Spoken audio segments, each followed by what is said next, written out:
ഇന്ത്യക്ക് സ്വാതന്ത്ര്യം കിട്ടിയപ്പോൾ ഇന്ത്യയിൽ സംഭവിച്ച വളരെ പ്രധാനപ്പെട്ട ഒരു കാര്യമാണ് പഞ്ചവത്സര പദ്ധതികൾ. ആ പഞ്ചവത്സര പദ്ധതികൾ നമ്മൾ പഠിച്ചത് 5 ഇയർ പ്ലാൻ പഠിച്ചത് സോവിയറ്റ് റഷ്യയിൽ നിന്നാണ്.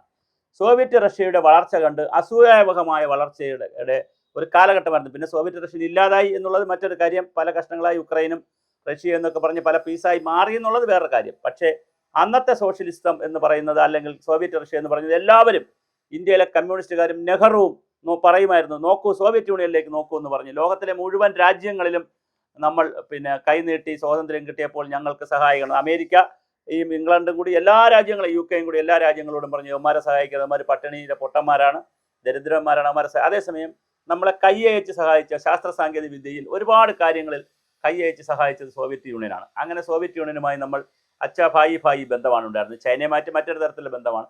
അപ്പോൾ സോവിയറ്റ് കൾച്ചറൽ സെന്റർ തിരുവനന്തപുരത്തൊക്കെ വളരെ ശക്തമായിരുന്നു. എല്ലാ രാഷ്ട്രീയ പാർട്ടിയിലെ ആളുകളും അതിനകത്ത് ചേർന്നിട്ടുണ്ടായിരുന്നു. ശ്രീ പാലോട് രവിയൊക്കെ അതിൻ്റെ ആളായിരുന്നു. കോൺഗ്രസിൻ്റെ KPCC വൈസ് പ്രസിഡന്റ് ആയിട്ടുള്ള നേരത്തെ DCC പ്രസിഡന്റ് ശ്രീ പാലോട് രവിയൊക്കെ അതിൻ്റെ ആളായിരുന്നു. പിന്നെ ഇപ്പോഴും ഉണ്ട് ആ കൾച്ചറൽ സെന്റർ. പക്ഷേ സോവിയറ്റ് യൂണിയൻ ഇല്ലാത്തത് കൊണ്ടുള്ള പ്രശ്നങ്ങളാണ്. ഇപ്പോൾ റഷ്യൻ കൾച്ചർ സെന്റർ എന്ന് മറ്റും മാറ്റിയിട്ടുണ്ട്.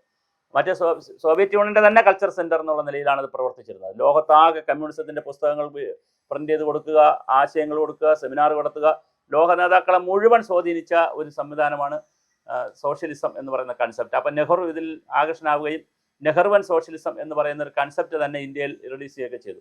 ആ സമയത്ത് തുടങ്ങിയതാണ് ഇന്ത്യൻ പ്ലാനിംഗ് കമ്മീഷൻ. അതുപോലെ എല്ലാ സ്റ്റേറ്റുകളിലും പ്ലാനിംഗ് ബോർഡുകളും തുടങ്ങി. എല്ലാ സ്റ്റേറ്റുകളിലും പ്ലാനിംഗ് ബോർഡും കേന്ദ്രത്തിൽ ഇന്ത്യൻ പ്ലാനിംഗ് കമ്മീഷനും വളരെ അധികാരമുള്ള, എല്ലാ വകുപ്പുകളെയും കോർഡിനേറ്റ് ചെയ്യാൻ പറ്റുന്ന വലിയ പവർഫുൾ ആയിട്ടുള്ളൊരു ബോഡിയാണ് ഇന്ത്യൻ പ്ലാനിംഗ് കമ്മീഷൻ. അത് പ്രധാനമന്ത്രിയാണ് രാജ്യത്തിൻ്റെ ചെയർമാൻ, സംസ്ഥാനങ്ങളിൽ മുഖ്യമന്ത്രിയാണ് ചെയർമാൻ, പിന്നെ വൈസ് ചെയർമാൻ എന്നൊക്കെ പറഞ്ഞാൽ വലിയ പദവിയാണ്, ക്യാബിനറ്റ് റാങ്കുള്ള വലിയ പദവിയാണ്. അപ്പം ബോർഡ് മെമ്പർമാരെന്നൊക്കെ പറഞ്ഞാൽ പവർഫുള്ളാണ്, കാരണം എല്ലാ ഡിപ്പാർട്ട്മെൻറ്റിൻ്റെയും മുകളിലാണ് അവർ. അപ്പോൾ അങ്ങനെയുള്ള പ്ലാനിംഗ് കമ്മീഷനെ, ഇന്ത്യൻ പ്ലാനിംഗ് കമ്മീഷനെ നരേന്ദ്രമോദി അധികാരത്തിൽ വന്നപ്പോൾ നീതി ആയോഗ് എന്ന പേര് മാറ്റി. നീതി ആയോഗ് ഓഫ് ഇന്ത്യ എന്ന് പറഞ്ഞ് പേര് അതിൻ്റെ മാറ്റി പിന്നെ പുതിയ രൂപത്തിലാക്കി. ഈ നീതി ആയോഗിൻ്റെ മീറ്റിംഗ് കൂടും, വാർഷിക മീറ്റിങ്ങും പലവട്ടം കൂടും. ഇതിലെല്ലാം മുഖ്യമന്ത്രിമാരും ചീഫ് സെക്രട്ടറിമാരും പ്രധാനപ്പെട്ട ആളുകളൊക്കെ പങ്കെടുക്കുന്ന മീറ്റിംഗാണ്. മുഖ്യമന്ത്രിമാരാണ് അതിൻ്റെ അകത്ത് ഒരു അട്രാക്ഷൻ. അപ്പോൾ 28 മുഖ്യമന്ത്രിമാരും പങ്കെടുക്കണം. പക്ഷേ കഴിഞ്ഞ കുറച്ച് കാലമായി പിണറായി വിജയൻ അതിനകത്ത് പോകില്ലായിരുന്നു, മമതാ ബാനർജി പോകില്ലായിരുന്നു, സ്റ്റാലിൻ പോകില്ലായിരുന്നു, പിന്നെ ആന്ധ്രയിൽ നിന്നുള്ളവർ കർണാടകത്തിൽ നിന്നുള്ളവർ സിദ്ധരാമയ്യ പോകില്ലായിരുന്നു. അങ്ങനെ ഒരു 8-10 MLA മുഖ്യമന്ത്രിമാരെങ്കിലും നീതി ആയോഗിൽ പങ്കെടുക്കത്തില്ല. പക്ഷേ അത് ശരിക്കും പങ്കെടുക്കേണ്ടതാണ്. അതൊരു സർക്കാർ വിളിക്കുന്ന പ്ലാനിംഗ് കമ്മീഷൻ പകരമുള്ളൊരു യോഗമാണ്. അപ്പോൾ അവിടെ നമ്മൾക്ക് ചിലപ്പോൾ നമ്മുടെ ഡിസെൻറ്റ് പറയാനായിരിക്കും, അല്ലെങ്കിൽ നമുക്ക് പറയാനുള്ള എതിരഭിപ്രായം പറയും, നമുക്ക് ചിലപ്പോൾ ഒന്നും കിട്ടത്തില്ലായിരിക്കും. പക്ഷെ എന്താണ് അവിടെ നടക്കുന്നത്, അവിടുത്തെ ഡിസ്കഷൻ എന്താണെന്നൊക്കെ നമുക്ക് പറയാനൊക്കെ വലിയ അവസരം കിട്ടും. അവിടെ ഇപ്പോൾ VD സതീശൻ കഴിഞ്ഞ ദിവസം ഇപ്പോൾ ചേർന്ന നീതി ആയോഗിൽ 28 സ്റ്റേറ്റിൽ നിന്നും ആളുകളുണ്ടായിരുന്നു. അതൊരു വലിയ ഒരു അച്ചീവ്മെൻറ്റായി കേന്ദ്ര ഗവൺമെൻറ് ഉയർത്തി കാണിക്കുന്നുണ്ട്. പ്രധാനമന്ത്രി എക്സിലൊക്കെ അതിനെക്കുറിച്ചൊക്കെ അഭിപ്രായം പറഞ്ഞിട്ടുണ്ട്. ഫെഡറൽ സിസ്റ്റത്തിൽ എല്ലാ സ്റ്റേറ്റുകാരും വന്നിരിക്കുന്നു എന്നൊക്കെ പറഞ്ഞു. അതിൽ VD സതീശൻ കയ്യടി വാങ്ങി എന്നുള്ളതാണ്. അതിൻ്റെ കയ്യടി വാങ്ങിയ കാരണം നീതി ആയോഗിൽ ഈ വയോജന വകുപ്പ് കേരളത്തിൽ രൂപീകരിച്ചതിനെക്കുറിച്ച് അദ്ദേഹം അവിടെ അവതരിപ്പിച്ചു. ആ അവതരണം കേട്ടതിന് ശേഷം ഇത് രാജ്യത്തിന് മാതൃകയാണ്, എല്ലാ സംസ്ഥാനങ്ങളും ഇന്ത്യയിൽ ഇത് പിന്തുടരണം. അപ്പോൾ ഭരണം വന്ന് 10 ദിവസം അല്ലെങ്കിൽ 15 ദിവസത്തിനകം തന്നെ ദേശീയ ശ്രദ്ധ, എല്ലാ മുഖ്യമന്ത്രിമാരുടെയും ശ്രദ്ധ നേടിയെടുക്കാൻ VD സതീശന് കഴിഞ്ഞു. അത് വലിയ ചെറിയ കാര്യമല്ല, വളരെ വലിയൊരു കാര്യമാണ്. അതായത്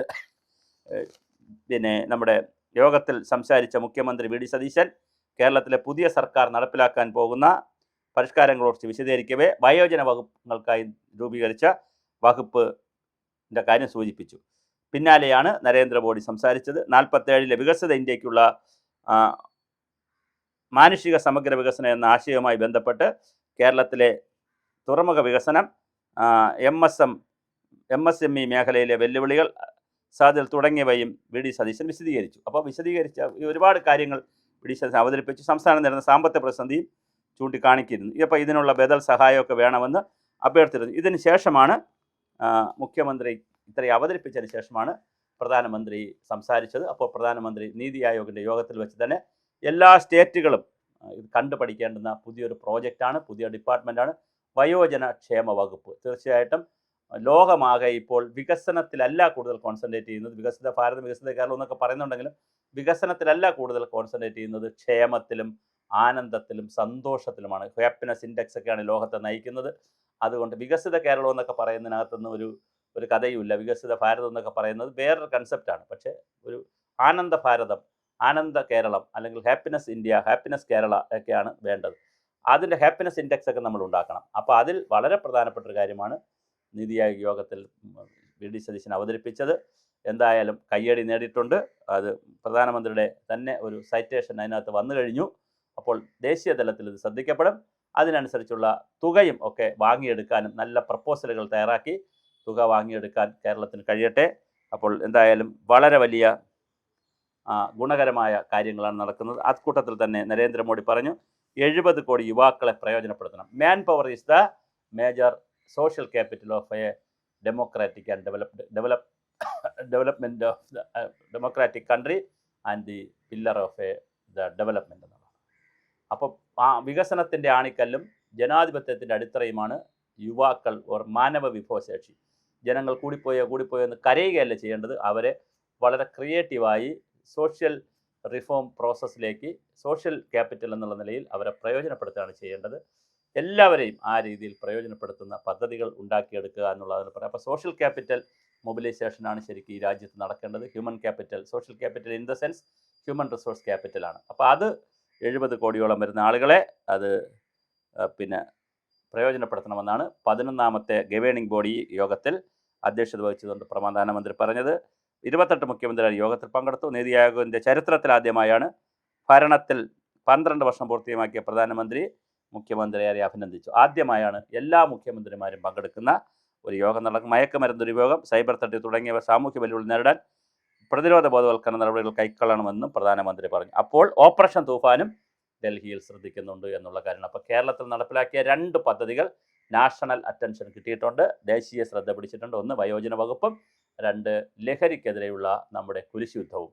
എന്തായാലും ആദ്യ തുടക്കം വളരെ മനോഹരമായി തുടങ്ങി. ഇങ്ങനെയും ഭരിക്കാം എന്ന് വി.ഡി. സതീശൻ കാണിച്ചുകൊണ്ടേയിരിക്കുന്നു.